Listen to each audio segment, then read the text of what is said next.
I'm Matt Grossman. I'm Director of the Institute for Public Policy and Social Research. We are pleased to have you here.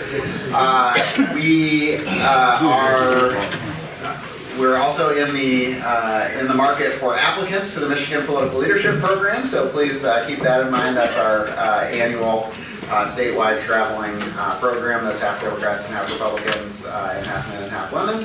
It would be great to have you as a part of that as well. It's exciting to be talking about the issue of the moment. Obviously, we have closely fought elections in Michigan, and also a lot of changes to election law that we get to hear both from the broad perspective and from the on-the-ground perspective and the historical perspective today. So we have all the bases covered, and I'm excited to hear more. So without further ado, I'd like to introduce my Associate Director, Arnold Weinfeld.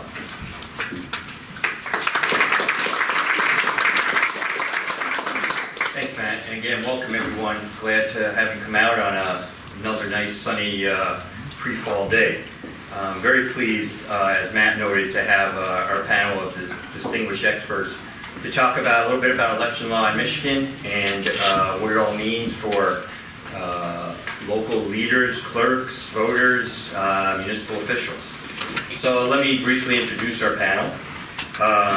The first person I'd like to introduce is our Deputy Secretary of State, Aghogho Edevbie. Before Secretary Benson appointed him in March 2023, he was the Michigan State Director of All Voting is Local. Aghogho has played a crucial role for more than a decade in protecting voters through his advocacy for ballot drop boxes, early voting, increased funding for clerks, and protections for election workers. During the 2022 election cycle, he served on the drafting committee for the successful Voting Rights Proposal to Ballot Initiative, which amended Michigan's Constitution. And as you know, now it plays a big role in our elections here in Michigan. A Detroit native, Aghogho has a bachelor's degree in political science from the University of Michigan. We won't hold that against him. And a Juris Doctorate from the University of Michigan Law School. Welcome, Aghogho. Oh, are you really? Oh, they should put that in there. And an MPLP graduate. That's our Michigan Political Leadership Program. What year was that? 2017.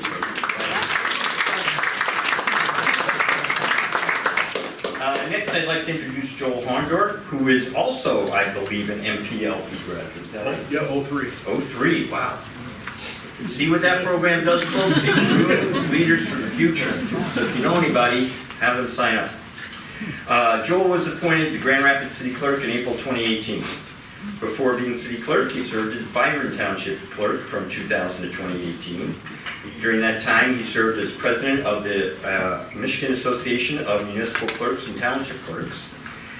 He's also previously served Byron Township as a trustee and a firefighter. He obtained the status of Master Municipal Clerk in 2019. Not only is he an MPLP graduate, he graduated from MSU in political science and with a Bachelor of Arts in political science. So thank you, Joel, for being here. Appreciate it. This is the bio of our next guest, so I'm not going to take all day to read it. But suffice to say, Chris Thomas has a long and distinguished career in the state of Michigan in election authority. He served 36 years as Michigan's Director of Elections, working both for Democratic and Republican secretaries of state. He still remains active today as he retired in 2017, and he still remains engaged today with election administration, serving as the senior advisor to Detroit City Clerk Janice Winfrey to advise the clerk and management staff on election law procedures. And again, staying active, he's been a fellow with the Bipartisan Policy Center through this year. He's also been a consultant with the Center for Secure and Modern Elections, and is a board member of the MIT Election Data and Science Lab and the U.S. Vote Foundation. He also helped to draft legislation to implement Proposal 2. In 2013, President Obama appointed him as commissioner on the Presidential Commission on Election Administration.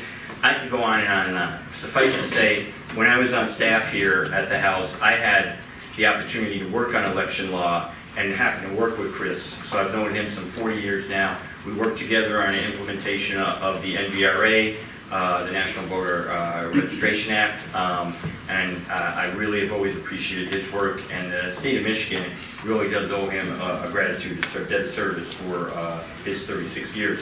And with that, since he has all the historical knowledge, we're going to start with Chris.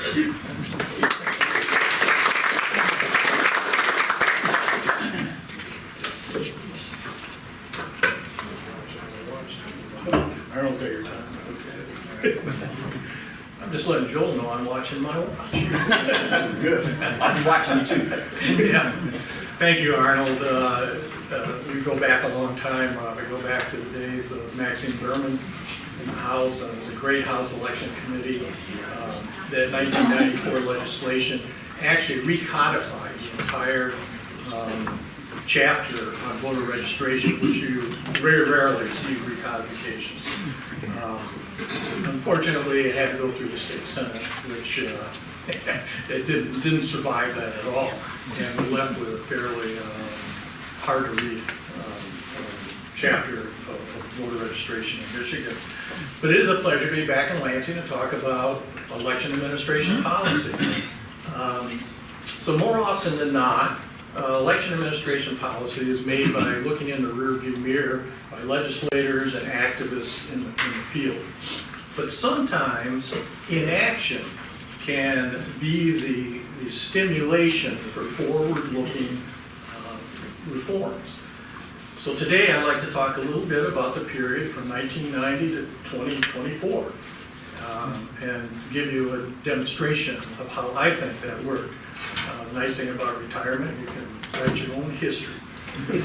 So of course, all the legislative process in elections is always a balance between security and access. And one party has 1 cent, another party has 8 cents. And in the good days, we meet in the middle and make great policy. But on this particular thing, this never occurred within the legislative process. So the first time no reason absentee balloting was presented as a bill was in 1990. I recall testifying on it over in the House, in a committee room over in the Capitol. It did better in the House throughout the years, but the state Senate had a perfect record of making sure it never saw the light of day. And they were very proud of that record. At the same time, there were 4 different secretaries of state, beginning with Richard Austin and ending with Ruth Johnson, who advocated for some form of no reason absentee balloting. The 3 Republican secretaries of state clearly were at odds with their own party, and they took a certain amount of grief as a result of that. Ruth Johnson had a unique proposal in 2015, and Ruth always liked to, be the maverick and said, I got something here I can get through. So her proposal was, all right, you have no reason absentee balloting if you show up in person at your city or township clerk's office and request that ballot. Then you can be given a no reason absentee ballot. You, of course, show ID and or sign the affidavit, but you're in person. And the State House was cool with that. They thought that'd be a nice thing. But the State Senate wasn't quite so sure that that would be secure. Now, it's secure for you to walk into a polling place on election day with, some older people perhaps sitting there and show your ID and then vote. Why couldn't you go into the clerk's office with professional staff? Still, no cigar. So I advised her during that time. I said, you might want to tell your folks over in the Senate that perhaps someday someone's going to run a ballot proposal on this issue. And when they do, it's not going to be a single issue. It's not going to be just no reason absentee voting. So we don't have a history in Michigan, a big history of election policy being adopted by ballot proposal. We do now. But back at this time in 2015, I don't think that was perceived as any real threat. And 2018 certainly changed all that. No reason AB led that roster. But it also had things that, let's just say, might not have been enacted in the legislature, like same-day voter registration, election day registration. When I was in my position, I wouldn't have even thought of asking the Secretary of State to make that one of their policies. I mean, that was just dead on arrival. Straight party voting, you know, interesting, 2018 was the only election where we had no straight party voting in forever. And it might be forever before that ever happens again. The legislature had passed a had removed straight party voting from the law, slapped an appropriation in the bill so it couldn't be referendum, and therefore it was the law in 2018. Now it's part of the Constitution and we have a right to straight party voting. Automatic voter registration, again, something that's added on to the Secretary of State's branch office registration process that actually garners more registrations than it did before. And of course, they added the secret ballot and they added military and overseas ballots being available 45 days before the election, which is what the law said and what the federal law says as well. And then statewide post-election audits. You know, everybody liked that. That's a great one to sell. This was enacted by 66.9% of the voters. They didn't have a big problem with any of these provisions. Now, to be fair, the state Senate had a good track record on security and administration issues. And in 2018, they actually enacted online voter registration and allowed the Secretary of State to join ERIC, which is a list maintenance program. And both of those were proposals that Secretary Johnson made. And I always wonder if the legislature had enacted a full-fledged, no reason absentee balloting process, whether any of this other would have made it to the ballot. I'm not so sure that it would have. But of course, no reason absentee saved our bacon in 2020. There's no question about it. Pandemic. We had the highest turnout in Michigan history in that election, which is unbelievable. 59% of the state was by mail. Detroit was 68% by mail. So you can see the impact it had. And of course, it's been said many times, 2020 was a miracle. I mean, running an election in the middle of a pandemic and actually having it come out with the highest turnout. It was a miracle that turned into a tragedy. And election officials were exhausted, but they were exhilarated. I mean, they accomplished something that had never been accomplished before, working under those types of conditions. And my hat's always been off to them. I spent my election day in the TCF Center, and that was exhilarating, to say the least, indeed. So, election officials have incorporated the 2018 reforms. They ran a very smooth election in 2022. Things have all fit together very nicely. And as we know, reform via the ballot did not end in 2018. 2022 is our next chapter. And they were stimulated by concerns that came up in the 2020 election, mostly in the post-election period. So you had Wayne County Board of Canvassers and even the State Board of Canvassers, where there were these serious questions asked of, are they going to certify this election? And if they don't certify at the county level, that's no problem, because Aghogho will take care of that. It goes right up to the State Board of Canvassers. But with the State Board of Canvassers, there was quite a bit of drama in that meeting. It probably had, it'd be a long time before that board has the viewership that it had for about 2 hours in November of 2020. But it also added a number of things. It made voting a fundamental right with various causes of action as protections. The canvassers made it very clear, you have a ministerial, non-discretionary job. And here are the forms. I mean, our Constitution now says which forms they will use to canvass their election.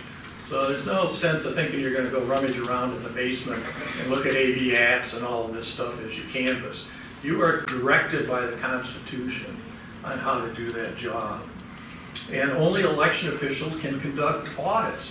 So we are avoiding the Arizona circus that happened after the 2020 election. That will not happen here, and luckily it did not.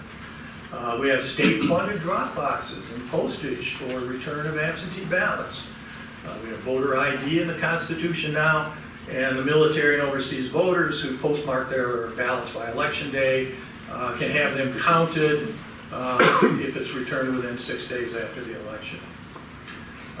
So the canvassers, pardon me, so I had a great honor, and that was to join a small committee that was permitted to take the first shot at drafting the Prop 2 implementation legislation. And I had a whole list of things over the years that I wanted to clean up. They're very small, minute, but they were sort of irritant to election administration. So I have a lot of things in there. It was just a very rewarding year to be able to do that. We had lawsuits in Detroit by the election integrity force that used antiquated provisions to make all kinds of strange arguments. Those provisions are all gone now, so we're done. And one thing that they did put in that was absolutely essential was 8 days of pre-election processing and tabulation. And that will make the whole processing of AV ballots a normalized process. And the result of that will be that 90 to 95% of those mail votes will be counted by 8 p.m. And if a jurisdiction wants to issue a partial return, they can do that. The other option that's out there for those who don't like mail voting, they can go do early voting at least 9 days before the election. Those returns too will be available at 8 o'clock to be released. So those will be additional things that get out early. And finally, the canvassers at the state and county level, as I indicated, now have their marching orders. And hopefully, even though they may go ahead, some of them we keep hearing, may go ahead and not canvass, that'll be a great position to help remove them from their positions later on. So I would just say that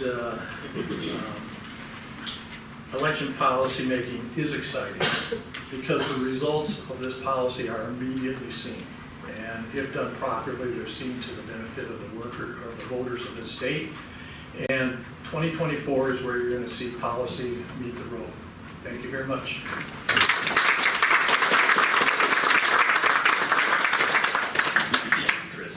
Appreciate that perspective. So as you can see, it's been a long history of getting various election policy implemented here in the state of Michigan. And speaking of implementation, that falls to the Secretary of State's office at the state level.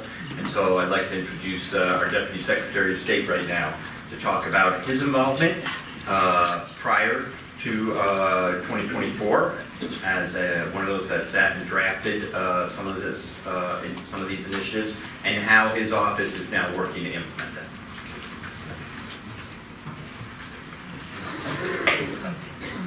Thank you. You know, it's an honor to be with you all today, and you have to admit, I still have to pinch myself sometimes when I realize I'm Deputy Secretary of State, because it's a great honor, but it's also a great honor thinking about my background as the son of Nigerian immigrants who came to this country like so many other immigrants in search of a better life. Nigeria at the time when they left, and still to this case to today, is a country full of many contradictions, dictatorships, fights for democracy. Voting often was out of the question. So for my parents to see their son in this role, helping to ensure that every person gets to cast a free and fair ballot, is pretty incredible. Growing up, my mom told me a story about the first time there were presidential elections in Nigeria. She was 19 years old. And every time she tells this story, the amount of time she had to spend in line trying to cast her ballot always grows. A couple of hours. But suffice it to say, it was a super long line. And at one point, she wanted to give up and get out of line and go home. And she was with her father, my grandfather, and he insisted that they stay. And he said that, you know, it was really their civic duty to stand in line stick it out, and make sure they cast their ballot. And that admonition, that principle really stuck with my mom, and she passed down that principle to me, my sister, and my brother. Voting is really our collective duty. It's our democracy. It's up to all of us to make sure that we are standing up constantly to protect it. I started volunteering in voter protection when I was in law school at the University of Michigan. And I still remember the first time I volunteered. It was in Ann Arbor at community high school. And I remember arriving there shortly after 7 a.m. on an election day, and the polls there still were not open. I knew that by law that all polling locations across the state have to be open by 7 a.m., so something obviously was wrong. And I took action and demanded that the poll workers open those polls, and I remember being so excited that they actually listened and opened them. And it was my first victory on behalf of voters, and I have never looked back. I spent the next few election cycles just working as a poll challenger and as an election protection lawyer. Just every cycle trying to make sure that people knew where their polling locations were, that they had access to the polls. But as 2020 approached, I thought about how I could best serve our state and our community, and I decided to become Michigan State Director of All Voting is Local. In that first year in 2020, with the pandemic raging, we pushed for the installation of over 400 drop boxes across the state and partnered with Voters Not Politicians to create MichiganDropbox.com so that voters could find their actual drop box in their community. But it was pretty apparent throughout that year, and certainly with the post-election period, that there was still a lot to do. And one of the things that I realized is that we had 60% of the electorate vote absentee, but we still had 40% who decided that they still wanted to go in person on election day and cast a ballot because they wanted to see their vote actually go in the tabulator. And so I came away from that election cycle in a lot of conversations with local clerks, with advocates, with Chris, with others, that we needed to explore ways to make in-person voting more accessible. The strength of our democracy ultimately relies on citizen participation in the electoral process. And if people do not vote, their elected representatives have a weak mandate to govern. So we had to really push for in-person early voting. Of course, we also urged the legislature to take action on this, and they declined, and so a coalition of advocates, including Chris, came together to draft Proposal 2 to enshrine early voting in our Constitution. And the voters responded by passing it with 60% of the vote. And the one thing that I would also add is that while we did have early voting at the forefront of that initiative, as Chris mentioned, there's also a mandate for drop boxes in every community. Voters have the right to return their absentee ballot without paying a postage fee. We have ensured that our audit system remains above partisanship, and that certification is really not an issue that we take up during the election process. So after that, I kind of thought I was done, and then I got a random call one day from a number I didn't recognize from Jocelyn Benson, and she asked me to come on board and help me implement the proposal that I helped write. And of course, it was the privilege of a lifetime to say yes.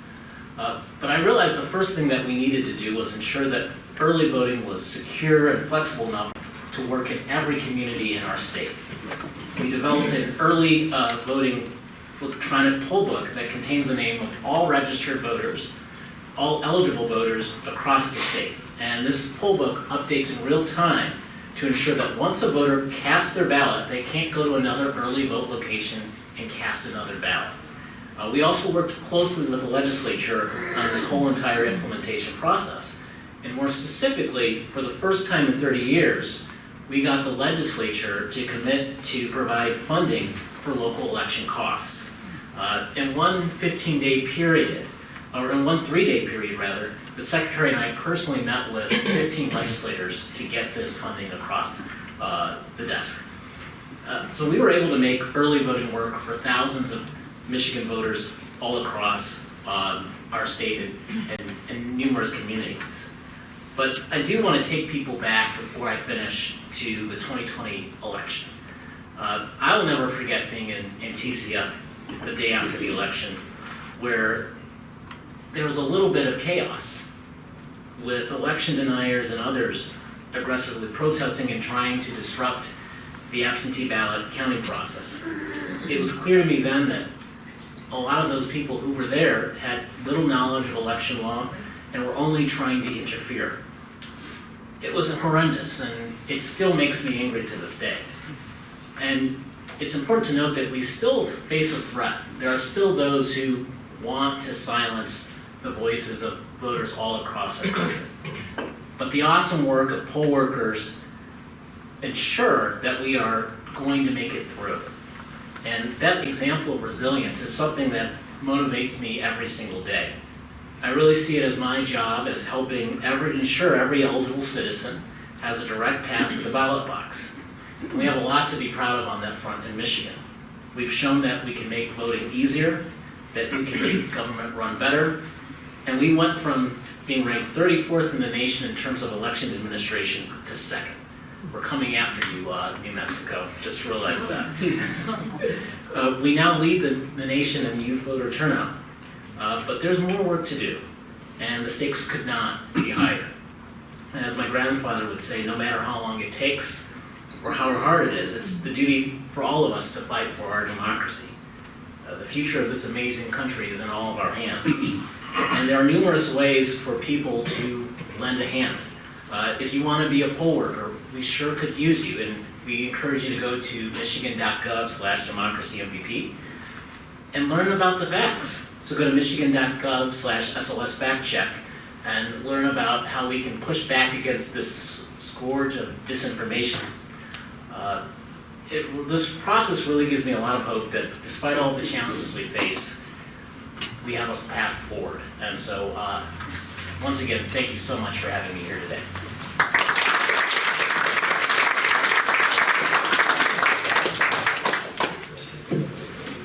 Thank you very much, Aghogho. That story of your mom and grandfather is pretty inspiring. It reminds me how too many Americans take for granted the right to vote and don't understand what occurs in many, many countries in the world, and why it's so important that we continue to encourage people to vote and to make sure that they have access to vote as well. Speaking of access to vote, that happens at the local level.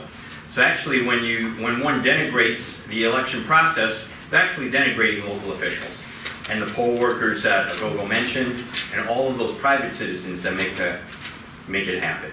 But certainly clerks are at the forefront of that, and with that, I'd like to introduce Grand Rapids City Clerk, Joel Hondorp.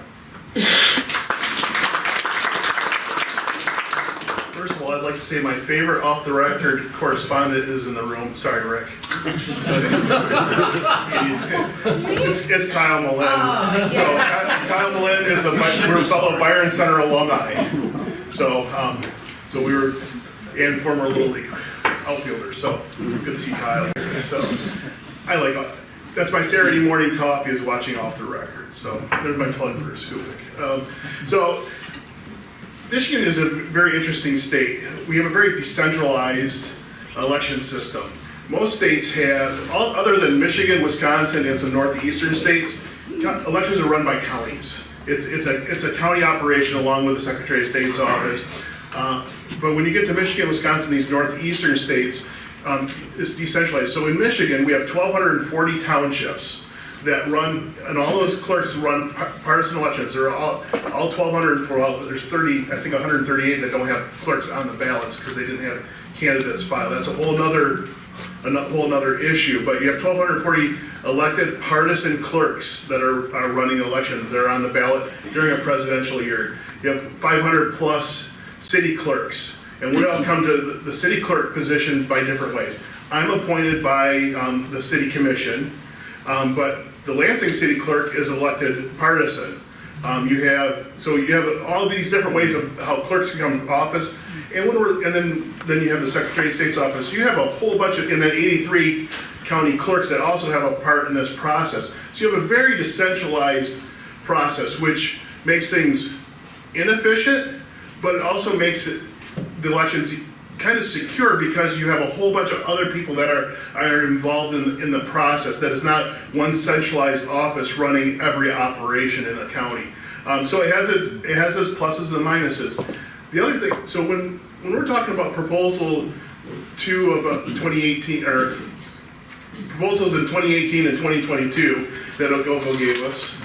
No, I'm just kidding, I don't blame you for all of it, but the clerks do bring up your name. Yeah. So anyway, as we're going through these processes and new things, and so I served, as it said in the introduction, I served on the Michigan Association of Municipal Clerks Board for a long time and worked in the legislative process for that. We had early voting on our wish list for a long time, and no reason AV and various other things that we've had on our wish list. Where it gets a little bit interesting is when I talk about that decentralized system, you have Detroit at 650,000 people. 500. So you have Detroit, and then you have Point O'Bark. Anybody would know where Point O'Bark Township is? It is the thumbnail. So you get out your map of Michigan, it's the thumbnail. 14 registered voters. So they have to have, well, they can partner with the county, but they could have 9 days of early voting, a drop box, all these other things that go along with all these changes for 14 people. So you can see the difference between and that's what the pushback we got from the MAMC legislative committee from MTA, who represents townships, is how are we going to balance what works great for Detroit and Grand Rapids and Clinton Township and these large urban townships versus Point O'Bark or anything north of St. John's. Because once you start, most of the townships, I would say a good 1,000 of them are under 500 people. And when you get into the UP, you don't have the same 36 square miles like you have down in lower Michigan. Some of these townships are as big as land-wise counties, so if you're going to a county seat, there's a lot of things that come into play that one size doesn't fit all. So what we liked with the implementation with early voting is, let's make it work for the plan that works for that community. And what hasn't happened in the past, as clerks, we've always been reactive.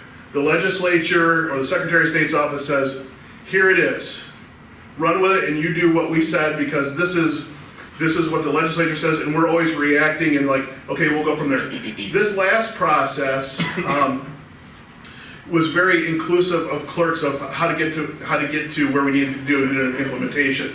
Used to be legislative staff and bureau staff and everybody else would get in a room and they would draft, or Chris they would draft legislation and it would come out and then the clerks go, okay, that's what we're gonna do. Well, this last process, they brought in rural clerks and urban clerks and various other groups that are involved in election process, and how are we gonna draft this?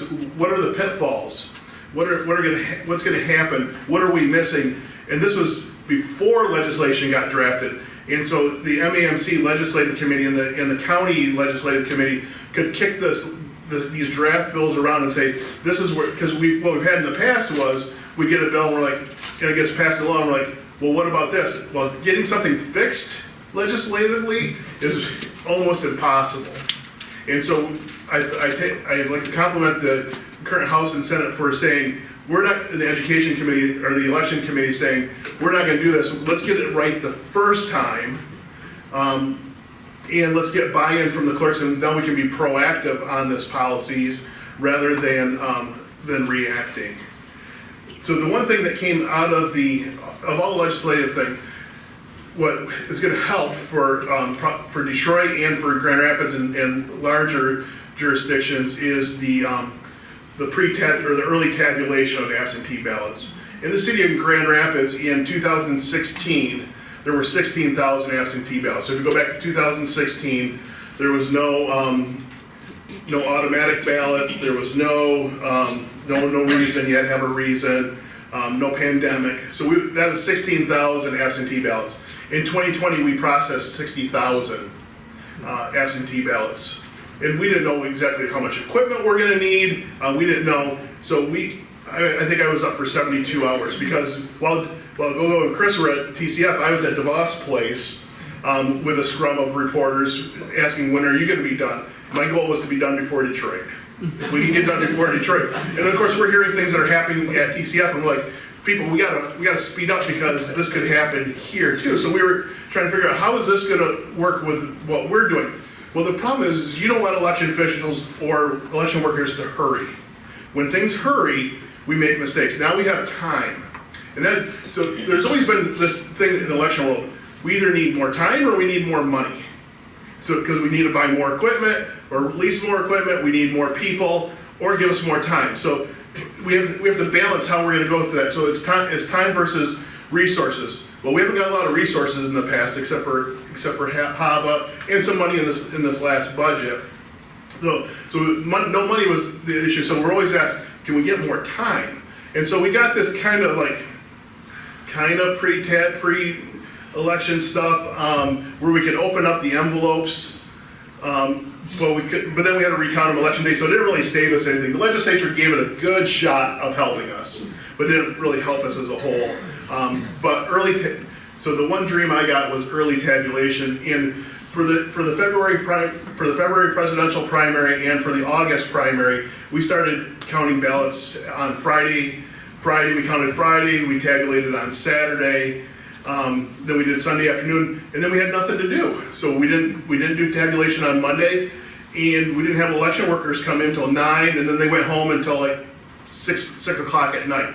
Who would have thought ever that you would be sending people home from the AV counting board on an election day to come back later at night? Which is great, because now they're coming back rested. They ate a meal in their own house. They're not eating like pizza or like pans of like mass-produced pasta and then trying to work until 3 o'clock in the morning. This is going to make this 2024 presidential election better, because people are going to be rested. They're not going to be tired. Another thing that Chris, you didn't mention, I thought you would, is our qualified voter file of 1998. Michigan is ahead. I'll give the shout out to the Bureau staff in that time, because before 1998, everybody had their own voter file. So we all had our own computer systems, and that was before I was a clerk when that came in. But after, if everybody remembers Florida in 2000, and then we had the Help America Vote Act money, then states had to put together their own voter registration program.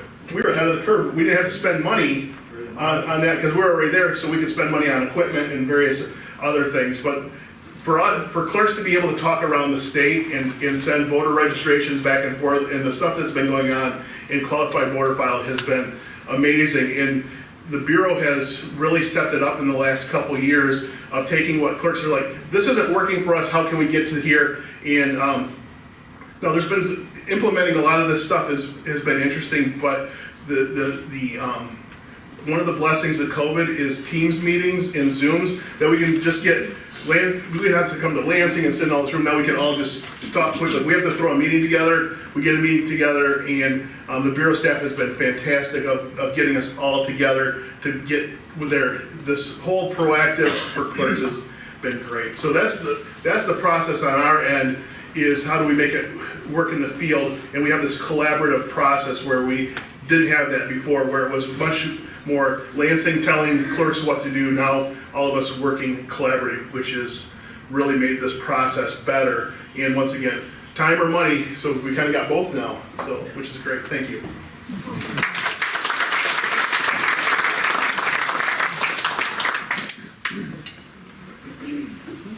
Well, thank you to the three of you for that great overview of where we stand in Michigan.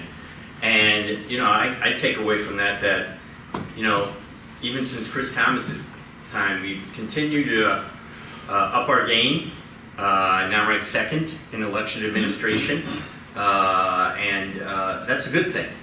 And we're going to take some questions. Yes, Tony? Is there a mic in here?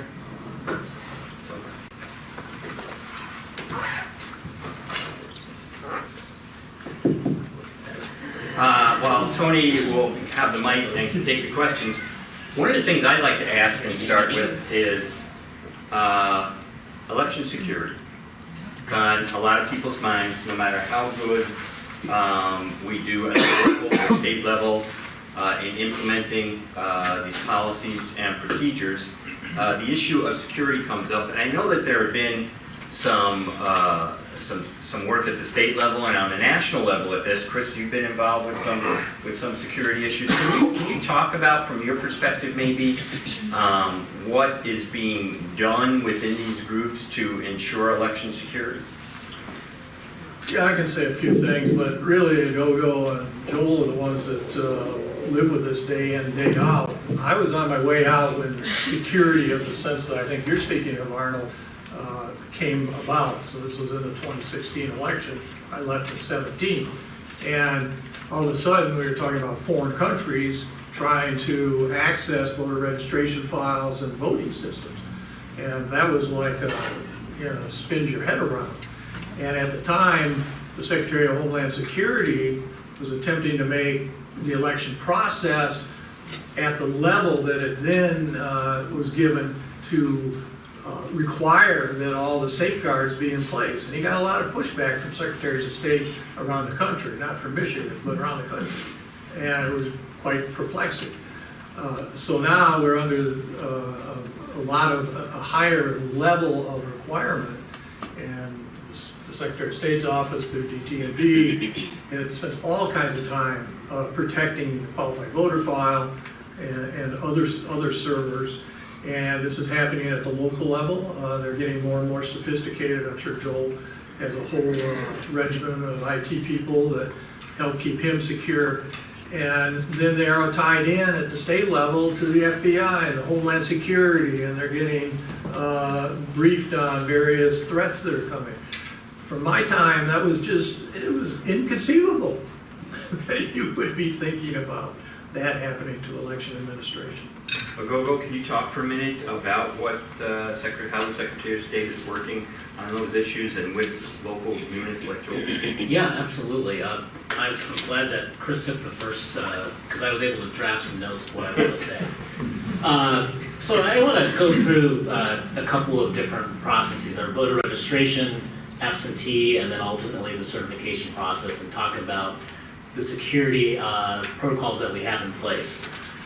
With voter registration, because of motor voter, which originated here in Michigan in the 1970s, we now have about 80% of voter registration transactions which take place through the Secretary of State's office. And so when you get your driver's license for the first time in Michigan, you have to provide some documentation that demonstrates your legal status. So if you're a citizen and your documents show that, we could put you on the voting rolls if you so choose. If you're not allowed to at all. Of course, there's that other 20%, but each clerk gets what is called a blue sheet of all the voters who come through our office or through other protocols to be registered to vote. So if there were a deluge of like tens of thousands of people just being shoved in Joel's face, they would notice that there, and this is one of the great aspects of our election being so decentralized, is that each clerk and their staff knows their community. They know who lives there, they know who's moving in, and so they can really help us safeguard against anything happening with our voting rolls. Every year, we remove about 10,000 people from the rolls who pass away. So we get information from the Social Security Administration, from the county medical examiner, obituaries. We're constantly keeping our voting rolls clear, and we actually rank 5th in the nation in terms of removing dead people from the rolls. So we are really cutting edge. And in terms of our absentee voting process, to apply for an absentee ballot, to return your absentee ballot, you have to sign the application, you have to sign the envelope. And that signature is compared to the signature that we have on file. Again, because the process is so streamlined with your driver's license, when you go in to get your driver's license and you sign that form, you may think it's, oh, why are they making me sign all this stuff? One of those signatures goes into the qualified voter file. And when an absentee ballot application comes in, when the absentee ballot comes in, it is compared to that signature that you gave in person. And there are strict standards for how a clerk or their staff compares that signature to the signature that's on file. And then in certification, each county has a county canvassing board. And they verify and look at all the voting rolls on the vote total sheets. And if there's a certain number of people in the poll book that is indicated as coming in to vote, they look at that in comparison to how many ballots were cast. And if there's an issue, they investigate it. Usually, even if there is something that occurs, it's usually 1 or 2 ballots per precinct, and that's rare. So from top to bottom, we have a lot of protocols in place to ensure that only eligible voters are casting ballots and only eligible votes count.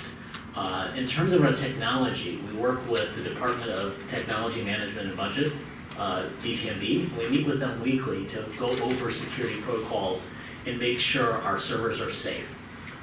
We also partner with the National Association of Secretaries of State, and we do get these regular security briefings to see what's going on throughout the country, but also internationally. Right now, we're facing threats from China, Iran, and Russia, who want to infiltrate and influence our elections. Fortunately, the one thing I can say very confidently is they are not, the actual structure of casting a ballot and counting it, that is completely secure. They haven't been able to get to that, and we're really confident in CISA and the whole entire federal government who are having our backs on this issue. We also secured a lot of funding from the federal government for security grants and are continuing to send that to local communities to spend. So from top to bottom, I think we have a pretty secure system to ensure that we have election results that actually reflect the will of the population. Great. Joel, anything you want to add to Yeah, that? just briefly, so part of the actual physical security, so I've been a clerk now for 24 years, even when I was Byron Township clerk, returned absentee ballots, any sensitive type stuff are locked in rooms that only clerk staff have access to. In the city of Grand Rapids, all of our buildings are key card accessed. There's areas that even cleaning staff doesn't go into. We put the trash cans outside. So it's card access, so you know who's going in and out of these rooms, I mean, city of Grand Rapids, we have cameras everywhere, so, I mean, you can't scratch anything without anybody knowing. So it's not just election security, it's government security as well for what's going on. But remember, doing this stuff is still people-oriented. So so we have to get ballots from drop boxes. So we have to send people out to get, so we have all of our staff who empty drop boxes have to swear an oath that they will follow the Constitution. They are sworn clerk staff. Part of the law with the drop boxes is we have to keep a log of how many ballots came out of that drop box. We certify whether the drop box was locked properly when they got there and it was locked properly when they left. It's a good reminder to make sure that everything is locked properly, and the ballots have to come back in the ballots have to come back inside of a certified bag, and all of our bags that ballots are stored in are certified and inspected by the Board of Canvassers. So every ballot bag, every certified ballot bag should have a tag on it, somewhere on it, that says that this bag was certified by the Board of Canvassers. So there's no rips in the bags. There's nothing where ballots could fall in or fall out of, and everything is secured that way too. So that's part of the security that we do as far as like physical security. Thank you. I think that was important to let folks know. Tony, got the mic. Any questions? Right there. Hi. I'd like to know if the deputy could comment on Senate Bills 401 and the Tie Guard Bills 402 through 404 and how it will impact the administration of elections and what's the funding source. Well, we are pretty confident and really believe in the Michigan Voting Rights Act, which is 401, 402, and 403. 401 is essentially a rewrite of the Federal Voting Rights Act. As some people may know, the federal VRA, I think, is increasingly diluted by a number of Supreme Court opinions. There's also a Supreme Court, potentially a Supreme Court rule based on an Eighth Circuit case to remove the private right of action, which is the main way that the Federal Voting Rights Act is held to account for numerous municipalities all across the state, and the country, I should say. 402 is about language access. 403, 402 is about creating a data institute so that data is fully available to citizens to do their own investigative work and not to bother clerks like Joel constantly with a bunch of FOIA requests. 403 is about language access, and 404 is about disabled voters having full access to the ballot. We're still investigating how we can properly fund these processes. We've done some analysis, and we'll need the legislature to once again step up. It would be, I would say that the legislature, if they're going to pass these package of bills, has to accompany it with a funding source, and that's something that we're pushing for, that the Secretary and I are pushing for. When I think back to Proposal 2, it's very interesting to take something that is kind of an idea in your head and then see it through to implementation, because then you get to see, oh, did we screw up something there, or should we have done something differently? And one of the things that I really wish we had kind of done more work on is the funding. I think we dramatically underfund election administration at the local level. It's really unfortunate, and we need to do better.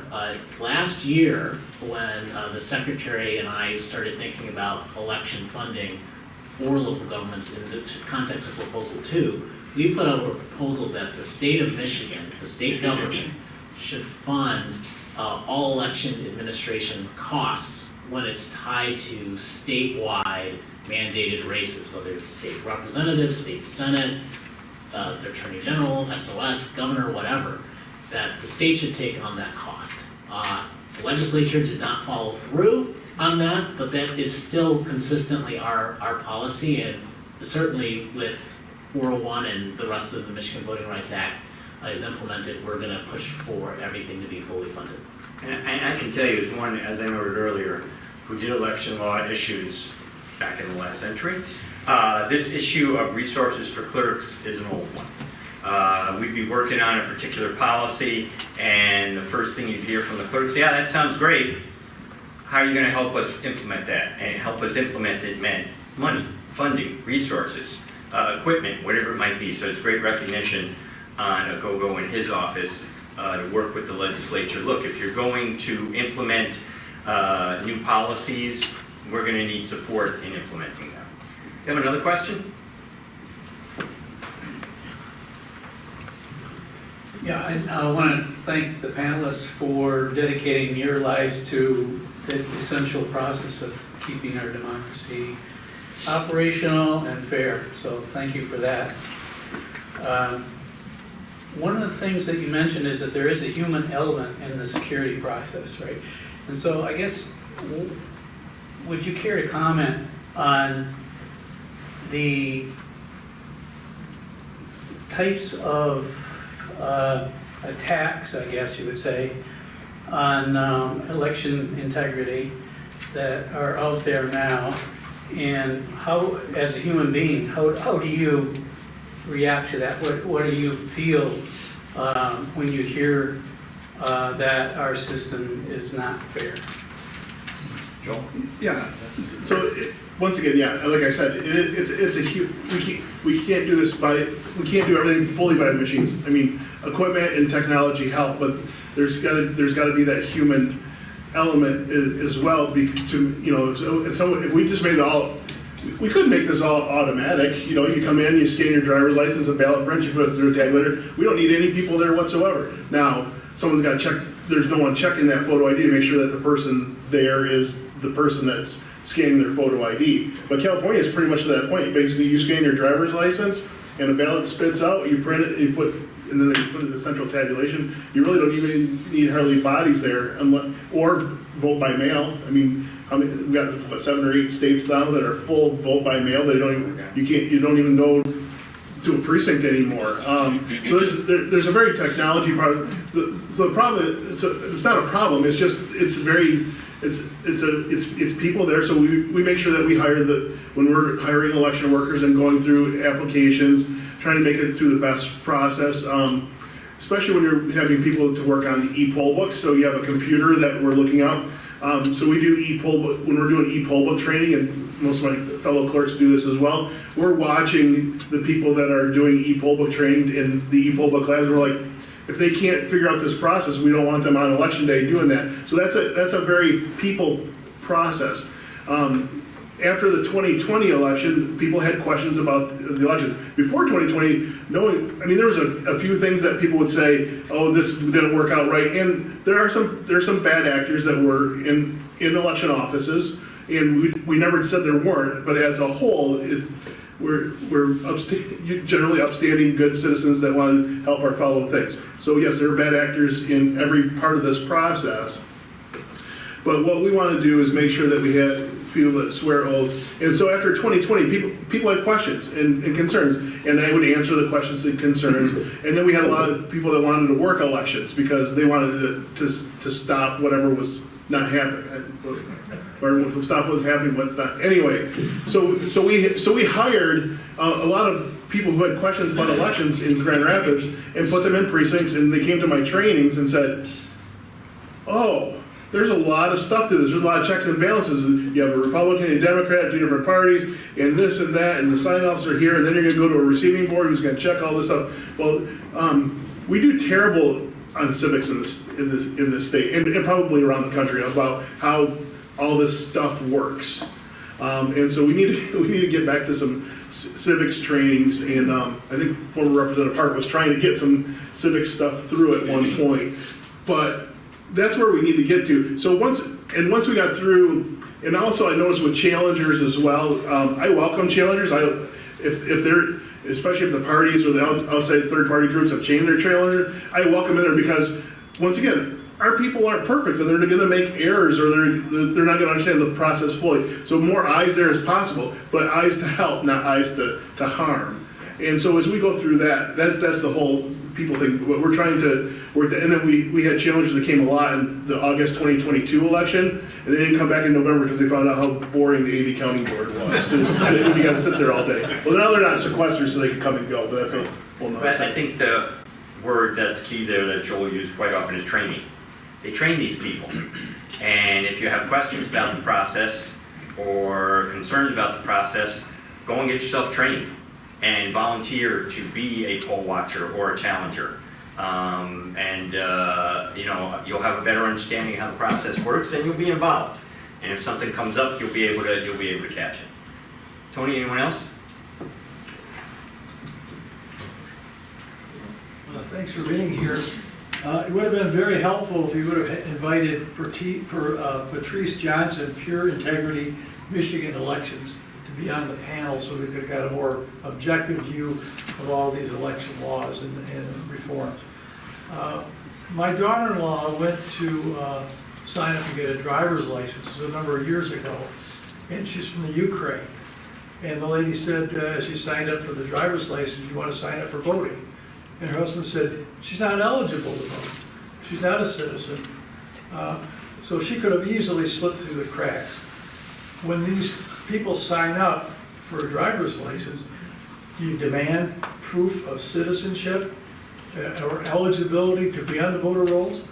You've got all these illegal aliens that are coming in. They're getting driver's licenses. Driver's license is not proof of citizenship. So there's all kinds of ways of people that are ineligible to vote to get in the system. I saw this stuff on the TCF Center years ago. That unmarked van that dropped off ballots at 3 o'clock in the morning. I know, not true. It was true. Where they kicked the poll watchers and challengers out of the counting center and then put up paper. I saw the pictures of the papers being put up over the glass walls.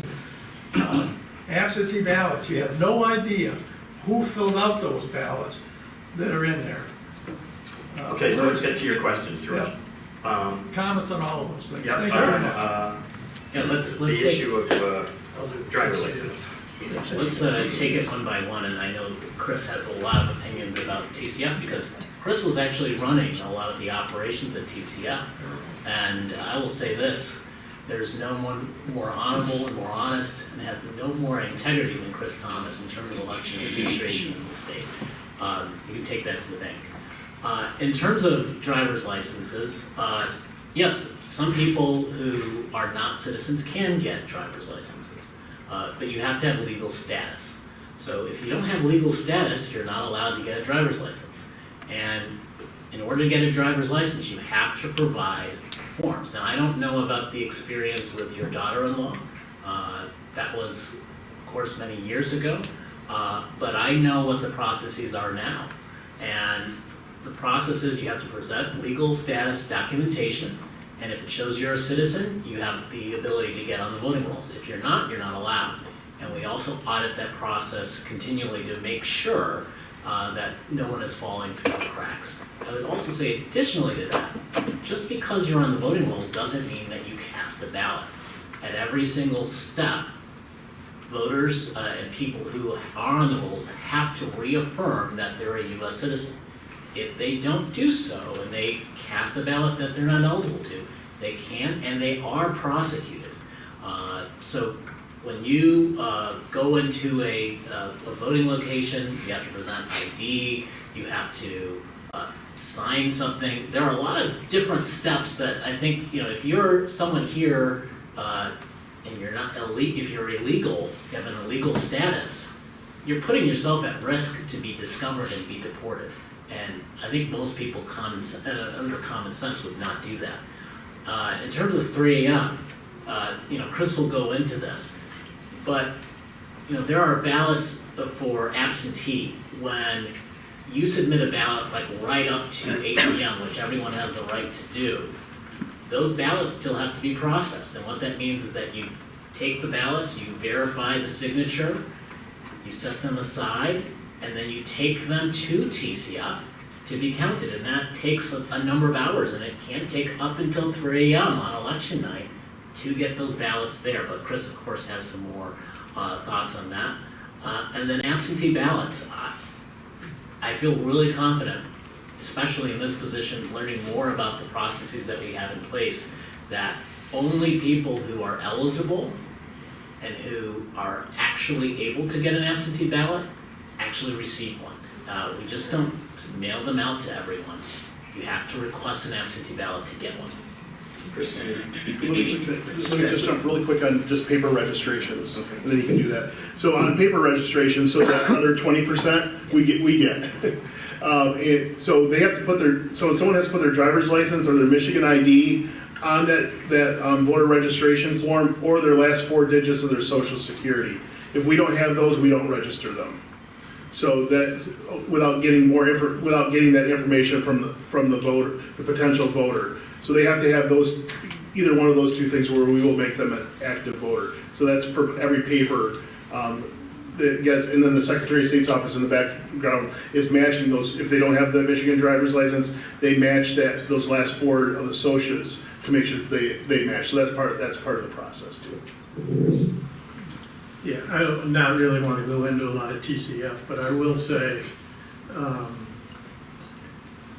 we were inundated with a lot of challengers in the afternoon on Wednesday that answered party social media saying, come to the TCF Center, they're stealing the election, stop the vote. And they rolled in there, these people had no training. If they did, they had 5 minutes of training from some Republicans outside the room, screaming and yelling in groups right around tables where work was being done, challenging the entire thing. I mean, they had no idea what they were talking about. And they were disruptive, rude, and on the verge of racist. And some say there was a white van that drove in the back of the room, and there was. I said that in my testimony before the state senate. There was a white van. They drive right into the back. It's no mistake. Now, it had out-of-state license plates. Oh my God, where are they coming from? It's a rental van. The city clerk doesn't have that white van at her discretion. She rents it for election day. Many rentals have out-of-state plates on them. We got 16,000 ballots. Those are election day ballots that were processed. I've seen all kinds of different testimony, 80,000, 100,000. Well, we'd already processed, and they knew that, over 120,000. So if we'd have done that, we'd have had 300,000 to 400,000 mail ballots. We didn't. We had 174,000. It's just nonsense. And look, I can understand people at the moment getting excited. Okay, there's a lot of emotion, but step back and look at reality. And most of the stuff is just pure and simple nonsense. Did we throw some people out? Yeah, we threw people out who were taking photographs of workers. And now we have state law that makes it very clear that you'll get thrown out if you do that again. Did we put cardboard up over these windows? Yes, we did. Why? Single glass windows. We had workers next to those windows. We had people acting like children, banging on that glass, and some people actually said some of it broke. Did we throw out a large number? No. At all times, both parties had a full complement of challengers in the room.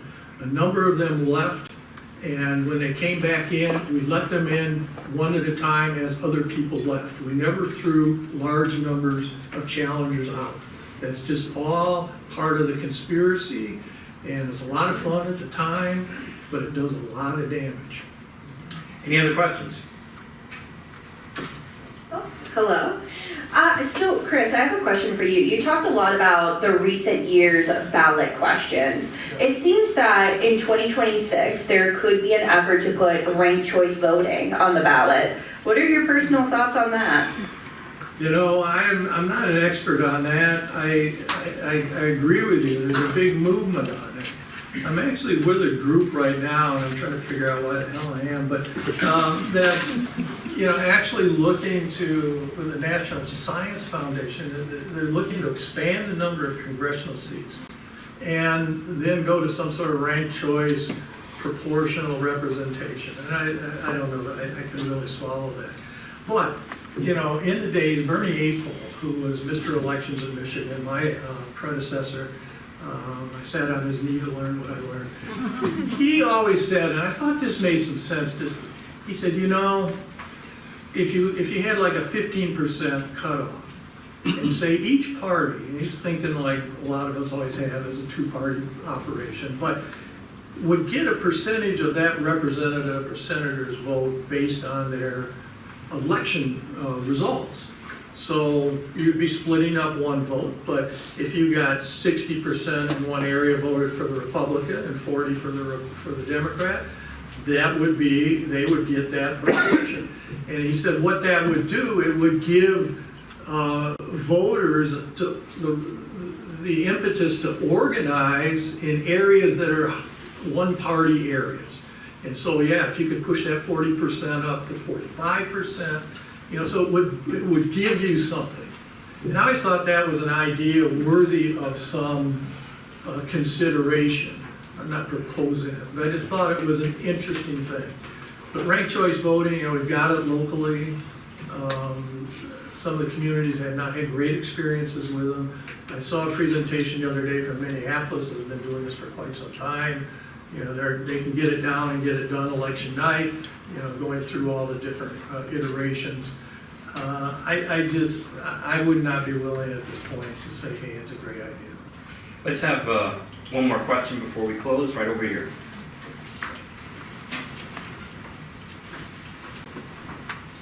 Thank you.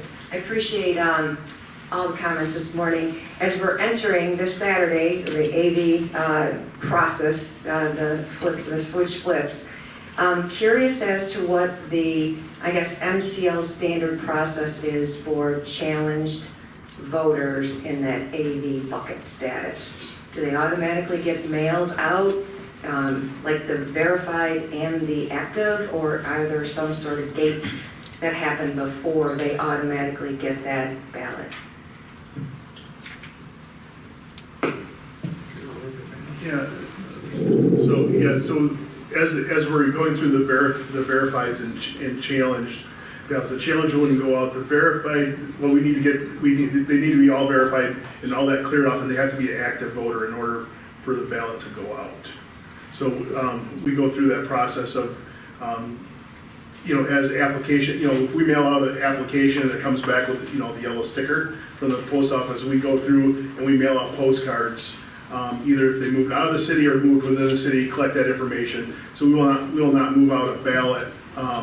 We won't send a ballot out unless they're in that active status. So QVF status CH does not get mailed a ballot? Correct. And I don't believe so.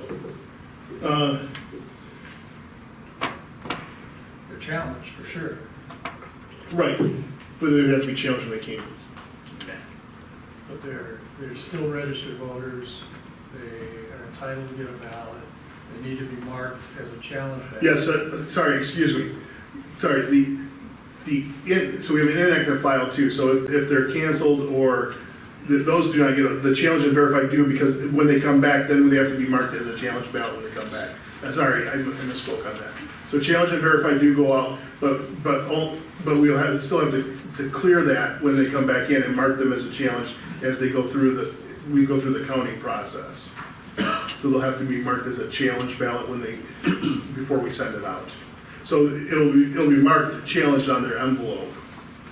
So that comes back into you, and then where does it go from there? Well, it gets marked in because it goes through a challenge process. It's the same thing when you get a challenge ballot in the precinct. So if someone makes a challenge on a voter and they go through a full challenge process, then we have to put the ballot number on the ballot, cover it with a piece of whiteout tape so that if a judge tells us we have to remove that ballot based on that challenge, then we can find that ballot in the count to remove from the count. The same thing would be. So an AV ballot that comes back with the challenge on it. Correct, would have that too. You're gonna have that in that pile that goes with those that come in to vote and then are challenged. That is correct. Okay, thank you. Well, let's thank again our panelists, Ladies